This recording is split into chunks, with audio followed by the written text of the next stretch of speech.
There's a difference between the way Hugh Freeze talks about Cam Coleman and the way he talks about Perry Thompson.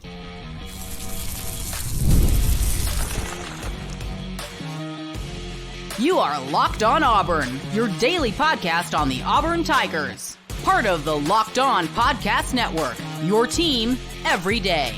Yes, welcome on into Locked On Auburn, your daily Auburn Tigers podcast. I'm your host, Zach Blackerby, and thank you so much for making Locked On Auburn your first listen every single day. Of course, part of the Locked On Podcast Network, your team every day. Darrell Dapprich, my partner in crime, dapping it up with us today live from SEC Media Days, where we just got back to Radio Row after hearing Hugh Freeze and Bruce Pearl speak to the media before their ambush event in Dallas, and very gracious with their time. We'll talk about some of the things that Coach said about Keldrick Falk, and more so what he didn't say that I think is important. Dari also joins the show. Great interview with him coming up. But the way Hugh Freeze talks about Cam Coleman is so different than the way he talks about Perry Thompson. And I think there's this assumption that Perry is going to be able to come in and do the exact same thing Cam Coleman did this spring. While that would be incredible, while we're all hoping that that happens, the way Freeze talked about Perry, when I asked about him, I said, hey, Coach, when you have a guy like Perry Thompson who you believe can be a factor year one, that you want to be a part of this offense, but he didn't go through spring, do you coach him a little different? And his answer to me was kind of like, yes, we're going to bring him along, but it's going to take time. Yeah, I think that the way that it was framed is not so much necessarily an indictment on Perry Thompson. No. More or less it's just how special Cam Coleman is. So everyone needs to understand that. And for context is that this is how special Cam Coleman is. Mm-hmm. Hugh Freeze talked about having DJ Metcalf, A.J. Brown, and Van Jefferson all in the same recruiting class. And he said none of those three, especially Jefferson, who got redshirted, was at the level. Say that note again. Van Jefferson, A.J. Metcalf, A.J. Brown, and DJ Metcalf. You said Van Jefferson got redshirted. He got redshirted. Think about that. Van Jefferson, who's still in the NFL, got redshirted. Just keep that in mind. He said all three of those were not at the level to play that Cam Coleman is right now. I mean, so again, it's not about – all of us get caught up in that. You see Perry Thompson flip, 5-star, Perry Thompson, the Freeze 5, all that stuff. Right. That's where getting lumped into a moniker like that or a label, the Freeze 5, is so unfair because they're all going to differentiate themselves. Mm-hmm. It's happened already. They're 4 different types of receivers. And let's remember that and just understand that it's about how special Coleman is. Again, not an indictment on the other 3. Yes, and I just want to put this out there too. Like, if Perry doesn't hit the ground running, or maybe he does hit the ground running and he's exceptional, but Robert Lewis and Keandre Lambert-Smith, you brought those guys into play this year. You brought those guys in to help Payton Thorne, not in a few weeks from now, not next season, game 1, week 1, and every game this season. That's why you invested in these transfer wide receivers, and they're going to be a part of this. And the nature of this, I'm assuming that Perry Thompson is going to be KLS's backup. That's my assumption right now when you look at the depth charts and how they're going to be used. And to me, I just don't see that amount of targets going to the wideout that's going to be rotating it. I wonder, too, if Camden Brown's even going to get more targets, that he's such a lost member of this receiving core. And we've heard how hard he's been working in the offseason, how diligent he is. He's got the physical tools. Maybe he puts it together a little bit and even gets more targets than a true freshman. He's a forgotten member of this receiving core. Mm-hmm. Either way, nice stinking problem to have when we start talking about the depth chart. And, oh, by the way, who we forgot, Caleb Burton. I mean, you can just go down the list. Sure. That's what you want to do when you get to a depth at a particular position to help the offense totally. And it goes to show, I mean, they've really flipped this room. We say it over and over and over again, but when you get into the weeds and you really talk about the rotation and what targets could potentially look like this upcoming season, you realize, wow, this room is in such a better spot. I mean, I don't think Auburn's ever had a receiver room like this. I don't think that's crazy to say. I don't think it's crazy to say at all. And just the mix of veteran guys as well as just the raw ability that you have in the Freeze four. And like Malcolm Simmons is going to be a guy that Auburn fans are going to want to see. I don't think you're going to see a lot of them this year, but they're going to want to see him. And then obviously Bryce Kane is a part of that too, who went through spring. So maybe there's a chance there, but there's just so many slot guys. I see that path to playing time to be pretty tough. For those that say, oh, here we go again, Darrell and Zach hyped up flipping the receiving room last year. Please, it's not even close to being the same. I get it. Auburn brought in Shane Hooks and Zaire Shorter and flipped the receiving room we felt like last year. But even last year, there wasn't the level of transfers from the Power 5 schools like it is this year, and there isn't the receiving class that came in. That's what makes this completely different when we talk about flipping the room. Yeah. Yeah, I agree with that wholeheartedly, 100%. To stay on the topic of the passing game, I asked Coach Freeze about, okay, Payton Thorne's been talked about a lot. Every time I go on a show this week, they want to know, okay, what's the next step for Payton Thorne? So I asked him, between now and the start of the season, what do we need to see from Payton Thorne for him to perform like you want him to? And he said point blank, linking in an answer for another question, like 1,700 yards is just not good football, to quote Hugh Freeze. No. Just wasn't good football. And anytime Hugh Freeze has a chance to talk up Payton Thorne, he does it. He said point blank, I'm a fan of Payton Thorne. I'm a Payton Thorne fan. And we've talked about this before, but like he is staking his reputation almost on Payton Thorne. He believes in him. He has to, obviously, from a confidence standpoint. Sure. But yeah. I will say this. He's speaking about him completely different than he did in fall practice last year. In fact, he did a visual on the table where he said from January till now is night and day compared to last year. How he's preparing, what he's doing, what he's learning. And then he added the caveat, some of that has to do with what we've put around him too.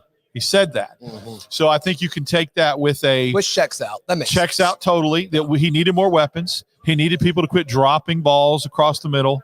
And I think that was a confirmation for me that Thorne's doing some things on his own from an improvement standpoint, but the weapons that's being put around him is why there's going to be, I think, a noticeable difference. Yeah, and that's his coaching staff's job. Make it as easy as possible for you to succeed. Like any workplace, if your coworkers and your team is talented, it makes your job easier as well. So let's flip our focus to the defense.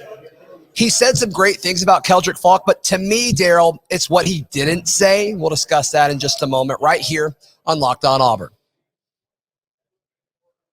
Darrell, can you imagine using any sports book on the planet other than our friends at FanDuel Sportsbook? I cannot imagine that. No, I can't either. In fact, I don't want to. Did you know that it's America's #1 sports book? I did. You did. Yes. You did. I knew you'd do that. I knew you knew that. Look, this summer, FanDuel's hooking up all customers with a boost or a bonus daily. That's right. There's something for everyone every day, all summer long. Auburn's win total still sitting at 7.5. And, man, the more folks I talk to at SEC Media Days, the more I'm thinking, yeah, take the over. I think 8-4 is 100% on the table. So if that's appealing to you, head over to FanDuel.com and start making the most out of your summer. FanDuel is the official sports betting partner of Major League Baseball and also, of course, the Locked On Podcast Network. Darrell, when you asked him. I did. Yeah, it was your question. You asked about Keldrick Faulk to Coach Freeze. And he said he was great, and we'll get into some of the stuff that he said. But as soon as you said Keldrick Faulk, he smiled as big a smile as I've ever seen him. He lit up like a Christmas tree. And for context, the question was, he's a sophomore.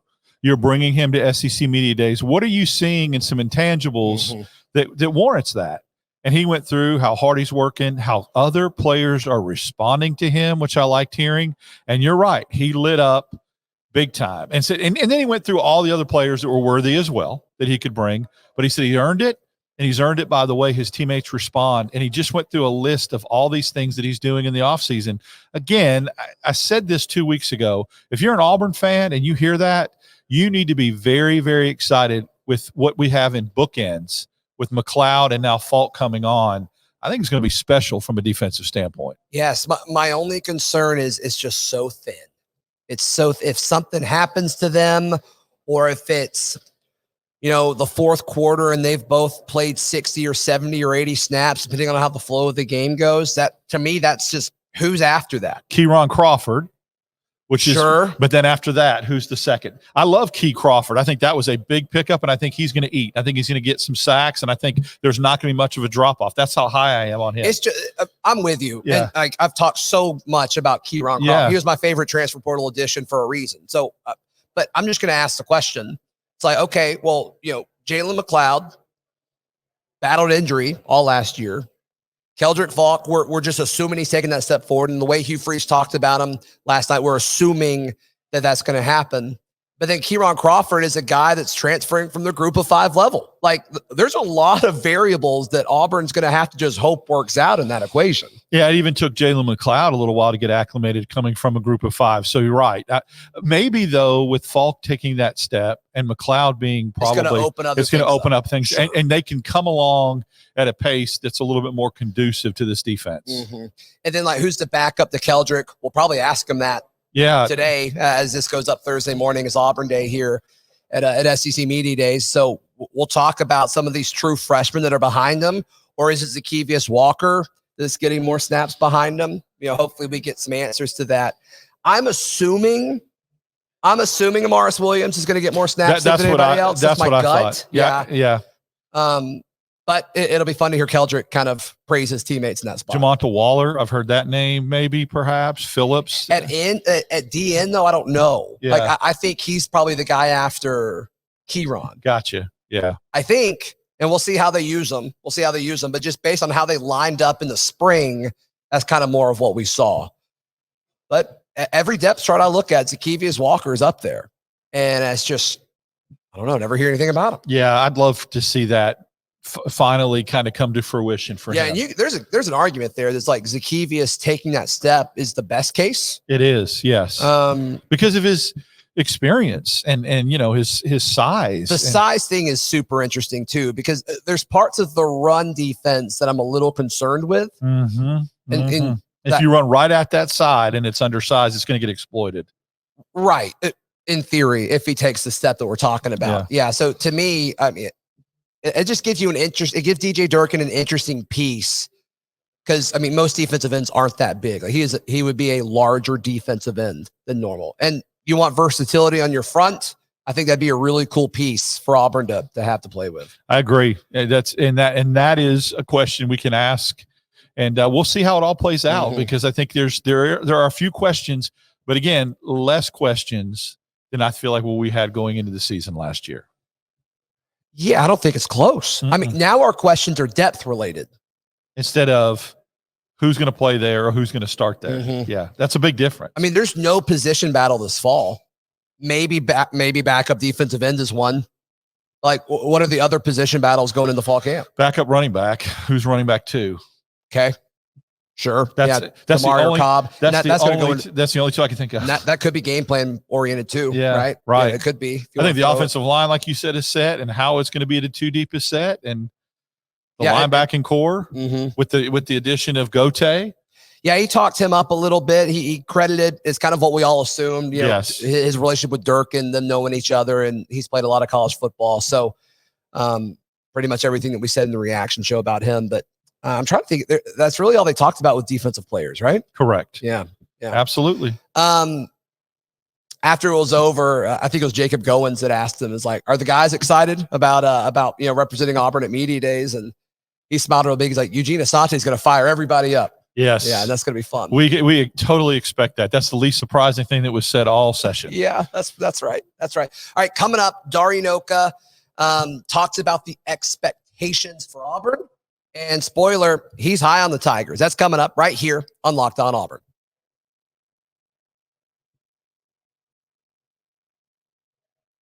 Dari Nowkhah with the SEC Network hanging out with us for a few minutes. Dari, realistic expectations for year 2 under Hugh Freeze should be what? I think 8. I think 8 wins is realistic. Yeah.